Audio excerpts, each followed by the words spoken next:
حضرت صلی اللہ علیہ وسلم کے کچھ صحابہ رضی اللہ عنہم سفر میں تھے۔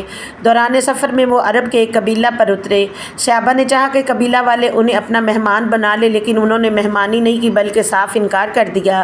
اتفاق سے اسی قبیلے کے سردار کو سانپ نے ڈس لیا۔ قبیلہ والوں نے ہر طرح کی کوشش کر ڈالی، لیکن ان کا سردار اچھا نہ ہوا۔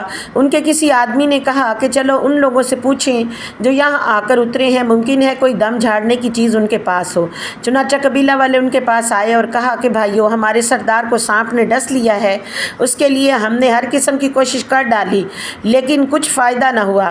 کیا تمہارے پاس کوئی چیز دم کرنے کی ہے؟ ایک صحابی نے کہا قسم اللہ کی، میں اسے جھاڑ دوں گا، لیکن ہم نے تم سے میزبانی کے لیے کہا تھا اور تم نے اس سے انکار کر دیا، اس لیے اب میں بھی اجرت کے بغیر نہیں جھاڑ سکتا۔ آخر بکریوں کے ایک گلے پر ان کا معاملہ طے ہوا۔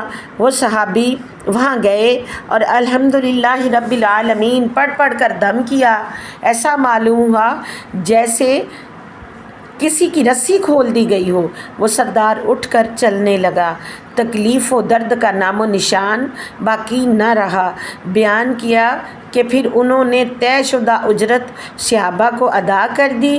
کسی نے کہا کہ اسے تقسیم کر لو، لیکن جنہوں نے جھاڑا تھا وہ بولے کہ نبی کریم صلی اللہ علیہ وآلہ وسلم کی خدمت میں حاضر ہو کر پہلے ہم آپ سے اس کا ذکر کر لیں، اس کے بعد دیکھیں گے کہ آپ صلی اللہ علیہ وآلہ وسلم کیا حکم دیتے ہیں۔ چنانچہ سب حضرات رسول کریم صلی اللہ علیہ وسلم کی خدمت میں حاضر ہوئے اور آپ سے اس کا ذکر کیا۔ آپ نے فرمایا یہ تم کو کیسے معلوم ہوا کہ سورہ فاتحہ بھی ایک رقیہ ہے؟ اس کے بعد آپ نے فرمایا کہ تم نے ٹھیک کیا، اسے تقسیم کر لو اور ایک حصہ میرا بھی لگاؤ۔ یہ فرما کر رسول کریم صلی اللہ علیہ وسلم ہنس پڑے۔ شعبہ نے کہا کہ ابو البشر نے ہم سے بیان کیا، انہوں نے ابو المتوکل